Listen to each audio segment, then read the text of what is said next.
고시원대학 위원장입니다. 오늘은 1편에 이어서 이 고시원에 대해서 이야기를 해볼 건데요. 실질적으로 얘기를 하면은 모텔을 고시원으로 바꾼 거예요. 맞아요. 네. 네. 처음에 제가 그 제안을 했을 때 어땠어요? 왜냐면 바로 다음날 계약했잖아. 응. 그러니까 제가 일부에서도 말씀을 드렸지만 응. 제가 울산에서 왔어요. 그리고 작년 7월 달부터 준비를 해와서 많은 아픔들이 있었는데 갑자기 나보고 모텔로 하라 하니까 아니, 나도 좀 말하기가 왜 조심스러웠냐면은 네. 파주께 거의 마지막 거 이제 깨지고 네네. 마지막 때 고시원이었고 네. 되게 하고 싶어 했잖아. 그러니까 고시원을 하려고 생각했는데 응. 모텔을 하라고 하니까 나는 모텔을 하려고 이게 컨설팅을 받거나 이렇게 했던 게 아닌데 갑자기 나보고 이거 하라고 그러나 너무 당혹스러웠죠. 예. 그러니까 그리고 모텔은 비쌀 거다. 그리고 적용 복구가 어떻게 되지? 고시원하고 뭐가 다르지? 그리고 방 청소는 어떻게 하지? 어떻게 이걸 변화시키지? 너무 혼란스러웠었어요. 그때 저도 이제 모텔을 이제 거의 초창기였기 때문에 네네네. 이제 같이 부딪혀 보자는 마음으로 이제 네. 말씀드렸던 건데 네. 나는 원장님 열정이면 같이 할 수 있을 거라 봤거든. 그래서 저는 이제 그 다음날 이제 보러 갔잖아요. 갔는데 느낌이 어땠어요? 느낌이요. 다른 세상을 본 것 같았어요. 그 이유는 딱 갔는데 이 시설의 차이점을 본 것 같아요. 제가 그동안 많은 고시원을 보면서 깨지고 터지고 했잖아요. 그런데 여기가 딱 봤을 때는 물론 그 뼈대는 좋지는 않았지만 그 안에 기존적이 갖고 있는 복도의 넓이, 그 다음에 방 사이즈, 이건 어떻게 바꿀 수가 없다고 하셨잖아요. 그 모습을 보니까 아, 바꿀 수 있겠다. 그리고 눈을 딱 감았을 때 이 생각을 했어요. 아, 이거는 모텔이 아니라 방 21개짜리 원룸이다. 그렇지. 그렇게 생각을 하고 접근을 했습니다. 왜냐하면 제 입장에서도 다른 업체에서 모텔을 건드렸을 때 이미 결과가 나왔고 여기 상권은 어떤 거 다 알고 술 잘 먹는 거 알고 있었고 경기 북부의 중심이었고 제2 도청에 왔고 이거 잘만 엮으면 되겠다 싶은 거예요. 그리고 기초교육 시간에 모텔 기초교육 시간에 제가 말씀드리듯이 이거 고시원도 아니고 모텔도 아니고 원룸도 아니다. 이 개념에 맞는 거다. 맞습니다. 그래서 뭐 오니까 느낌이 어땠다고요? 그러니까 통건물이다. 그거에 대한 위압감이 있었고 방 사이즈에 대한 하드코어적인 사이즈 그리고 화장실 이거는 와 진짜 독보적으로 큰 사이즈는 어떻게 바꿀 수가 없잖아요. 그거에 대해서는 너무 만족스러웠습니다. 그리고 한편으로는 아, 이걸 잘할 수 있을까? 통건물을? 뭐 그런 것도 있었지만 좋았다. 그러니까 했겠죠. 거기서 이 원장이 제안을 했잖아요. 네. 원장님 이거 브랜드로 갈 겁니다. 인문학적으로 가야 된다. 고시원에는 비더스테이가 있듯이 모텔은 레지던스 여유로 갑니다. 이름 들어보시고 어떠셨어요? 이거 레지던스 여유. 이거요? 처음에 좀 촌스럽다 생각했는데 듣다 보니까 너무 아늑한 생각들이 있었어요. 여유. 괜찮다. 왜냐면 우리가 숙박업을 하다 보면은 딱 직관적으로 와야 되는 것들이 있는데 이거는 따뜻한 느낌이 나서 너무 좋았었어요. 그 점을 말씀드릴게요. 우리가 모텔을 인수를 받으면은 그 모텔에 달방 모텔이라는 게 있잖아요. 그렇죠. 근데 수요를 봤을 때 달방 모텔로 갈 거냐 스테이 모텔로 갈 거냐 이 방향을 결정을 했었어야 됐다. 그래서 우리가 붙박이 집어넣고 이렇게 했잖아요. 이 레지던스 여유라는 모텔을 만났을 때 우리가 컨셉을 정했어야 됐잖아요. 그렇죠. 근데 우리가 결론 내린 게 이 동네 같은 경우에는 노가다 수요를 받는 달방 모텔이랑 그 다음에 원룸에 아니면 신축 고시원의 수요를 땡겨오는 스테이 모텔 두 가지 컨셉을 결합하기로 했잖아요. 그래서 붙박이도 집어넣고 그랬잖아요. 그렇죠. 그 냄새 빼는 건 안 힘들었어요? 모텔 냄새 빼는 건? 힘들었죠. 사실 콘돔방 봐도 기분 나쁘잖아. 그렇죠. 지금 두 가지를 말씀을 해주신 것 같은데 일단 모텔의 어려운 점은 제가 뭐 하도 없이 많아서 그러니까 뭐 따로 그때 막 우리가 초창기에 공사할 때는 일손님 받으니까 막 진짜 눈 밑에 다크서클이 가득했잖아. 잠도 못 자고. 그렇죠. 그게 왜 그랬냐면은 지금 어려운 점을 얘기하시라니까 또 갑자기 또 생각이 나는데 제가 일방 손님을 받아야만 이 돈이 공사하는 기간 동안 이제 일반 손님을 받으려고 하니까 어떤 어려운 점이 있었냐면은 인테리어 하고 나면은 분명히 먼지가 날리고 그 다음에 쓰레기들이 생기는데 그거를 매일같이 깨끗이 했어야 되는 상황이 생긴 거예요. 안 그러면은 이제 게시손님한테 이제 그 피해가 되는 것이라서 공사 기간에도 항상 그걸 신경 써서 해야 되는 부분이 상당히 어려웠었습니다. 그리고 일방을 달방으로 이제 전환할 때 그 어려운 점들은 건물주와의 그 관계가 되게 중요한 것 같아요. 왜냐하면은 전에 일방으로 했을 때 특유의 그 시설물들이 있잖아요. 전화기라든지 그다음에 컴퓨터라든지 일회용품들 수많하게 많은 것들을 내가 처분을 시켜야 되는데 전에 건물주가 이거를 이 모텔을 운영했던 사람이 야 누구 맘대로 너가 이걸 치워 야 다음에 내가 이걸 할 거야 원상복구해놔 그랬을 때는 어땠을까 그래서 그 부분을 확실하게 체크해야 될 게 있었습니다. 두 번째는 객실 청소에 어려움이 좀 있었어요. 우리가 일본적으로 더럽다 뭐 어지럽다 뭐 정리가 안 됐다 이런 거랑 차원이 달라요. 뭐 이런 얘기까지 하면 좀 그럴 수도 있겠지만 방 청소를 하는데 그 막 콘돔이 날아다니고 침대 시트가 막 빨간 걸로 물들고 방도 험하게 쓰잖아요. 그리고 막 담배를 피고 이 담배 꽁초를 음식에만 한다든지 자기 게 아니니까 막 수건도 함부로 쓰고 이런 것들에 대한 어떤 걸 매일같이 봐야 되는 스트레스가 그러니까 나는 있었어요. 옆에서 봤을 때 원장님이 좀 솔직히 좀 자존심이 상하는 것 같았어. 그런 거 하니까. 저는 처음부터 이제 생각했던 게 모텔은 이게 싫었기 때문에 안 할라 했었거든요. 근데 그거를 겪어야만 될 수밖에 없는 상황이라서 그러면서 다음날 또 인테리어하고 청소하고 새벽에 또 전화 받고 이게 좀 많이 힘든 점이 있었죠. 그러니까 제일 모텔을 고시원으로 전환할 때 네. 제일 큰 화두는 일반 같은 경우에는 돈을 많이 버는 것 같잖아요. 그럴 것 같죠. 아까 느낌이 다 하루에 이렇게 얼마씩 꽂히니까 근데 이제 그걸 유지를 하려면은 인력을 고용을 해야 되고 그 다음에 여기 어때 야놀자라는 플랫폼에 상당한 비용을 지불해야 된다더라. 네. 그래서 우리가 애초에 생각을 안 했던 거죠. 근데 경험하니까 더 자세히 알게 된 거죠. 그렇죠. 실제적으로 제가 경험을 해보니 앞에서 벌고 뒤로까지. 그렇죠. 제가 여기서 이제 공적인 자리에서 금액까지 얘기할 수는 없지만 여기 어때 야놀자 꿀스테이가 나가는 광고비가 진짜 웬만한 임대료보다 더 많이 나간다고 볼 수 있어요.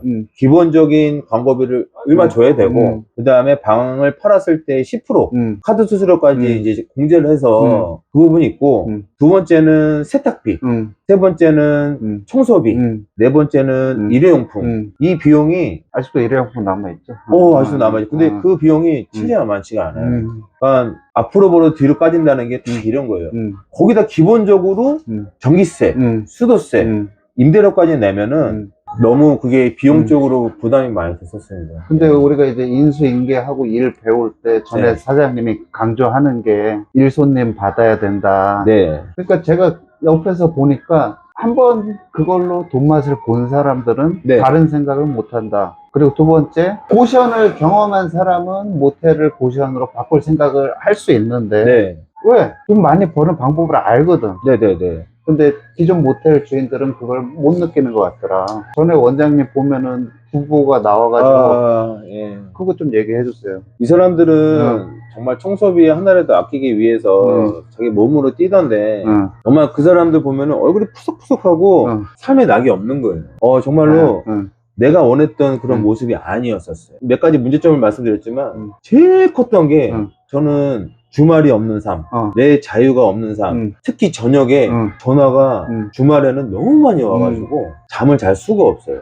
계속 그 플랫폼에서 예약한 사람 길 가다 오는 손님 하면은 잠 못 자는 거죠. 새벽 4시 손님 그 손님 얘기 좀 해줘요. 새벽 4시가 아니고요. 너무 많이 와가지고 예약했는데 노쇼 한 줄 알았는데 그냥 잤다면서요. 그렇죠. 제가 이제 한날은 저녁에 잠을 못 자는 이유가 있어요. 일방을 하게 되면 못 자는 이유가 딱 3가지가 있어요. 첫 번째로는 예약 손님이 이제 와야 되니까 기다려야 되는 거야. 기다려야 되는 그런 문제점이 있고 그래서 기다려야 되는 거예요. 예약했는데 아직 안 온 사람. 왜냐면 저 사람의 신분을 확인을 해야 되거든요. 미성년자인지 아닌지. 그리고 두 번째는 길 가던 손님들은 그냥 아무 생각 없이 들어와서 방 주세요 한단 말이에요. 거기서 열에 여덟이 현금을 줘요. 현금은 내 마누라도 못 믿잖아요. 주니까. 그래서 내 대신 쓰는 총무를 구하기가 상당히 어려워요. 세 번째는 객실을 안에다가 키를 놔두고 식사를 하거나 술을 한잔하고 리턴하는 온 사람이 있는데 키실 안에 키가 있으니까 달라고 하는 거예요. 그러려면 줄 수밖에 없기 때문에 항상 깨어 있어야 되는 거예요. 그래서 저 사람은 필요해서 전화하지만 나는 그 전화를 뭐 한 10번, 20번 받으면 정말 힘든 생활이 연속이 되는 거죠. 특히 주말에. 예. 솔직히 내가 원장님 초창기에 느끼면은 일손님 받고 싶어 하는 마음이 좀 느껴는 졌었어. 네. 예. 근데 한 3일, 4일 지나고 이건 아니다. 이렇게 결론이 나오시더라고. 그럼요. 예. 그러니까 그런 거예요. 아까 처음에 얘기하셨지만 토요일 날 하루만 해도 금액이 150, 160인 거예요. 그러면 그거를 그 얘기를 듣고 무시할 수 있는 사람은 거의 없다고 나는 생각을 해요. 왜냐면 하면 되니까. 근데 그거를 이제 몇 번, 한 주, 두 주, 세 주를 하다 보면은 정말 이게 아니더라고요. 그래서 이제 저희가 이 모텔을 레지던스 여유로 만들었고, 네. 뭐 얼마 법니다 이런 게 막 구체적으로 가고 싶지는 않아요. 그렇죠. 그렇지. 그냥 그 좀 너무 그런 것 같아요. 근데 네. 어찌됐든 현재 방값은 어느 정도 받으세요? 우리가 그때 총 네 타입으로 나눴나? 네, 네, 네 타입이요. 네. 네. 지금 시작은 59만원 네, 시작을 했고요. 그 다음에 제일 비싼 방은 지금 78만원 그렇게 받고 있습니다. 네. 지금 만실이잖아요. 그렇죠. 만실이죠. 네. 그 만실 되니까 제가 또 다른 일적으로 괴롭혀가지고 그렇죠. 바쁜데 만약에 다른 투잡을 안 하고 네. 이거 해서 만실이 됐으면은 네. 저는 하나 더 하라고 말씀드렸을 거예요. 네. 그쵸? 네네네, 맞아요. 당연히 그렇게 해야 되는 게 맞고요. 왜냐면 여기서 할 일이 없어. 그쵸. 원룸 관리하는 거니까. 그냥 월방 20개 관리한다고 하면은 진짜 할 일이 없는 것처럼 할 일이 없어요. 그래서 투잡이나 그 또 하나의 그 포지션을 한다고 생각을 하면 충분히 가능하실 것 같습니다. 네. 근데 우리가 조금 일찍 움직였기 때문에 좋은 물건을 잘 잡은 것 같아요. 맞아요. 그게 지금일 수도 있습니다. 제가 봤을 때. 아니요. 왜냐면 지금 이제 저희 고시원대학도 네. 모텔을 고시원 만들기 기초교육을 하고 있는데 네. 제가 저번 달에 한 5개 계약했거든요. 네. 모텔 고시원으로 만들 모텔을. 근데 하루 만에 다 계약이 되잖아. 네. 근데 사람들이 인식이 쌓이기 시작하면은 네. 타이밍이 늦을 수도 있겠다 이 생각이 들어요. 제2의 시장이 열리지 않을까 그 생각이 좀 듭니다. 마지막으로 이제 네. 수익률 얘기. 수익률은 어느 정도나? 40% 나오나? 수익률이요? 글쎄요, 지금 제가 제일 큰 포지션을 차지하는 게 전기값이거든요. 전기가 지금 가스가 없어요. 전기 판넬이라서 한 겨울을 지나다 보니까는 전기세가 좀 나왔는데 그걸 감안하더라도 최소 35%? 네. 삶의 질도 좋고 수익률도 괜찮고 네. 방도 이제 잘 차고. 네. 그렇죠? 네.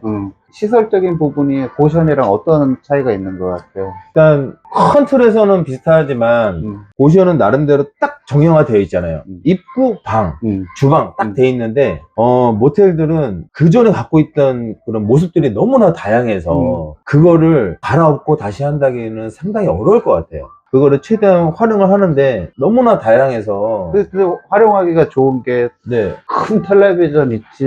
그럼요. 화장실 좋지. 그렇죠. 침대 좋지. 네네네네. 그러니까 거기에서 약간 원룸 냄새 나는 방향으로 해서 붙박이장하고 세탁기 모습 보이려고 하고 그랬던 것 같아요. 그 모습을 얘기하시는구나. 저는 당연히 고시원하고 차원이 달라요. 신축 고시원보다 더 좋잖아요. 그렇죠. 신축 고시원은 9m 제곱이라는 그런 어떤 틀에 박힌 그런 사이즈가 있는데 기존 모텔들은 그 이상 되는 급의 사이즈와 TV와 다양한 스타일들이 있기 때문에 훨씬 더 그 경쟁력이 있고. 제일 좋은 게 전화 통화 마음대로 할 수 있고. 그럼요. 프라이버시 보호가 되는데 옵션들이 좋다. 네. 맞아요. 그러니까 기존에 이제 신축 고시원들은 어떻게든 방을 하나 뽑기 위해서 딱 정형화된 모습이 보일 수밖에 없어요. 하지만 지금이 나와 있는 모텔들은 방 사이즈부터 스타일부터 여러 가지가 달라서 잘만 활용하면 훨씬 더 멋진, 훨씬 더 고급스러운 환한 모습이 바뀌지 않을까. 자, 레지던스 여유는 네. 고시원이에요, 모텔이에요, 원룸이에요? 글쎄요. 제가 정의를 내리기 애매할 정도로 좀 모호합니다.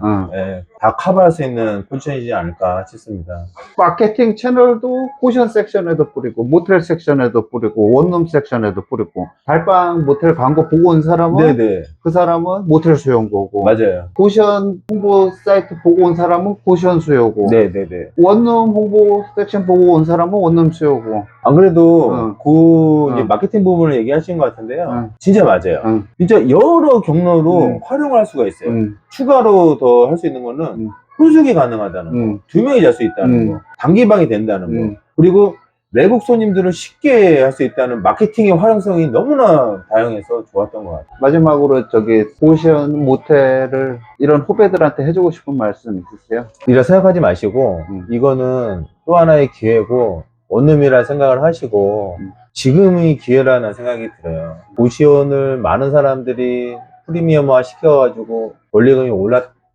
거 다 아시잖아요. 이제 조만간 모텔도 그렇게 되지 않을까 싶어요. 지금이 바로 기회고 빠른 시일 내에 시작하는 사람들이 좋은 물건을 잡을 수 있지 않을까 싶습니다. 그리고 예전처럼 네. 모텔을 고시원하고 싶은 원장님들 네. 커피 계속 마셔주실 거죠? 제가 많이 보내드렸잖아요. 얼마든지 오시면 제가 진실된 얘기 말씀드리겠습니다. 그 유원장 모텔 기초교육 받는 게 좋을 것 같아요? 그럼요. 그거를 듣지 않고 그냥 하신다면은 말 그대로 이 시장에서 먹잇감밖에 될 수밖에 없어요. 네.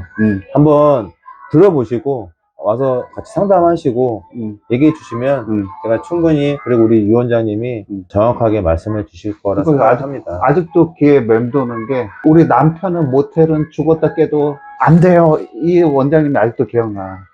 그렇게 생각을 하시면 안 되는데 모텔이 아니거든요. 여기는 모텔이 아니에요. 그걸 꼭 명심했으면 좋겠습니다. 와서 제가 하는 거 보시면 돼요. 보여주실 거죠? 네. 감사합니다. 감사합니다.